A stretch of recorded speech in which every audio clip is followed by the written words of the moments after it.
Grabe naman talaga mag-isip tong nag-comment dito. Anyway, kilala ko siya, isa rin siyang vlogger. At ayon sa kanya, naniniwala lang siyang nakapag-move on na si Janine kay Paulo kung magpapakasal na sila ni Eko. Dahil panakipbutas lang daw ni Janine si Eko dahil si Paulo pa rin daw ang mahal ni Janine Gutierrez. Narito nga ang comment ng isang solid fans ng Kim Pao. Ha, natatawa talaga ako sa vlogs mo, maarting machika sa Ekonin. Alam mo, maarting machika, don't get us wrong. We are just telling the truth about your idol. Janine, di pa siya nakamove on kay Paulo. If this is really true, bakit tuwing nahaharap sila ni Kimi sa ASAP, iniiwasan niya silang dalawa? Sportsmanship lang kailangan. Harap-harapan mo pang makita kung may spark pa si Paulo Abilino kay Janine at ituloy nila ang naunsyaming pag-iibigan nila ni Paulo. If Paulo is willing anyway, huwag na ipahiya si Eko na panakipbutas lang siya. Di ba maarting machika, matalinong idol nyo, sabi nyo?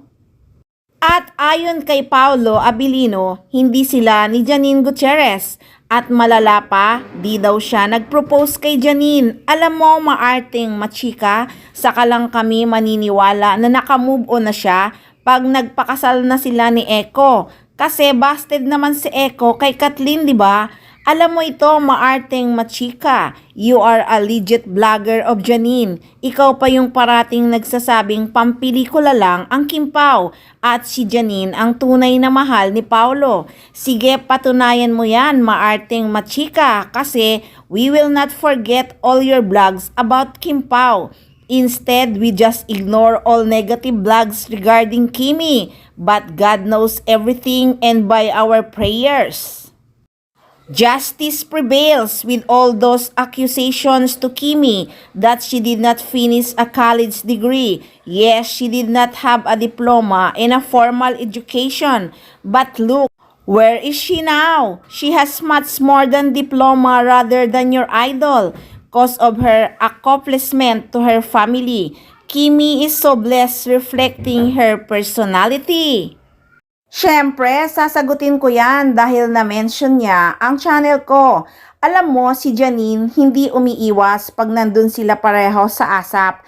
Kasi nga, kasama niya si Eko. Wala na siyang nakikita kundi si Eko lang. Ay bakit kailangan ba siyang magbeso-beso sa mga taong wala namang koneksyon na sa buhay niya? Bakit iiwas si Janine? Ang haba ng hair niya. May Jericho Rosales na nagmamahal at sinasamba siya. Bakit kaya yung idol mo ang hindi mo napapansin na sila ang umiiwas dahil di nila kayang tingnan si Janine na sobrang saya ang love life? Natatakot kasi sila na pag tiningnan nila si Janine ay makikita nila sa mukha ni Janine na ano na kayo ngayon. At yes, si Janine lang talaga ang sobrang minahal ni Paulo Abilino. Kaso nga, may mga pangyayari na di mo inaasahan kahit gaano mo kamahal ang isang tao kung di kayo tinadhana ng universe. Wala namang magagawa, di ba? At ang itinadhana talaga kay Janine ay si Jericho Rosales na mas higit na minahal niya ng sobra si Janine Gutierrez. Hindi ka naman siguro bulag sa social media na kabalandra ang mga paayuda na tunay at hindi fake, hindi edit ang mga larawan na magkasama sila na parang mag-asawa na. And I'm sorry to say, kung idol mo man yung iniisip ko na love team lang at hindi talaga magkarelasyon, na pinipilit nyo na lang na magjowa, na hanggang ngayon wala man lang resibo na tunay na magjowa.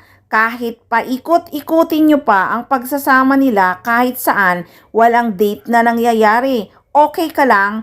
Ayaw nyo kasing aminin na promo lang ang love team na ikinukumpara nyo sa Ekonin. Kahit anong sabihin nyo na kinikilig kayo sa kanila, hinahanap namin ang kilig. Saan banda?